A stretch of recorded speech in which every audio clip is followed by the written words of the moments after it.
Matthew Arnold, ইংরেজি কবি, তিনি বলেছিলেন, literature is the criticism of life. সাহিত্য হলো জীবনের সমালোচনা।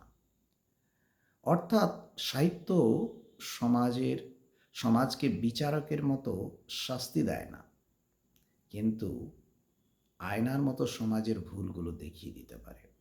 আর এখানেই সাহিত্য হয়ে ওঠে সমাজের নীরব অভিব্যক্তি। তেমনি বাংলা সমালোচক ডক্টর সুকুমার সেন, তিনি বলেছিলেন যে সাহিত্য সমাজ বিচ্ছিন্ন কোনো শিল্প নয়, সমাজ তার প্রাণ। বাংলা ও ইংরেজি দুটো সাহিত্যই সমাজের ভেতর থেকেই জন্ম নিয়েছে, এবং এখানে যারা কথা বলেছেন, তাদের গল্প বলা হয়েছে, সেখানে বিভিন্নভাবে সমাজকে স্বীকারোক্তির মাধ্যমে তুলে ধরেছেন যে চরিত্রের মাধ্যমে সমাজের কিভাবে স্বীকারোক্তি এসছে।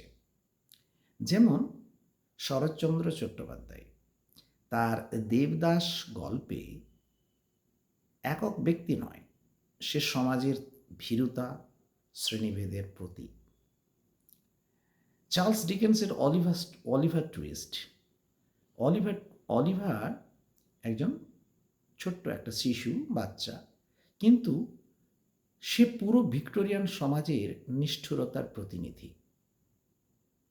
The novel is the epic of a prosaic world. George Lukacs আধুনিক সমাজের মহাকাব্য হলো উপন্যাস, যেখানে সমাজ নিয়ে গল্প নিজেই বলে, সমাজ নিজের গল্প নিজেই বলে। যেমন জর্জ অরওয়েলের অ্যানিমাল ফার্ম, সেখানে বলা হয়েছে, all animals are equal but some animals are more equal than others. এই লাইনটা আসলে সমাজের স্বীকারোক্তি। ক্ষমতার কাছে নৈতিকতা সব সময় হেরে যায়। মানিক বন্দ্যোপাধ্যায়ের গ্রামীণ সমাজের দারিদ্র, কুসংস্কার, শোষণ কোনো বক্তৃতা নয়, শুধু জীবনের জলছবি। Raymond Williams, literature is a social product. সাহিত্য সমাজ থেকেই আসে, সমাজের গোপন সত্যকে প্রকাশ করে। দুই সাহিত্যের মধ্যে আমরা একটা জায়গাতে বেশ মিল দেখতে পাই, বাংলা সাহিত্য, নারী ও সমাজ। বাংলা সাহিত্যে রবীন্দ্রনাথের চোখের বালি উপন্যাসে নারীর মানসিক দমন, সামাজিক বিধিনিষেধ, সমাজের নীরব অপরাধ দেখতে পায়। তেমনি ইংরেজি সাহিত্য জেন অস্টেনের প্রাইড অ্যান্ড প্রেজুডাইস, এখানে প্রেমের আড়ালে নারীর অর্থনৈতিক নির্ভরতা, বিয়ের সামাজিক বাধ্যবাধকতা নিয়ে গল্প বলা হয়েছে। A writer is a product of the society. T S. Eliot বিশ্বাস করতেন যে a writer is the product of the society. নারী চরিত্রের মাধ্যমে সমাজ নিজের সীমাবদ্ধতাকেও স্বীকার করে। বাংলা হোক বা ইংরেজি, সাহিত্য কখনো কল্পনা নয়, এটি সমাজের সেই সব সত্যের দলিল যা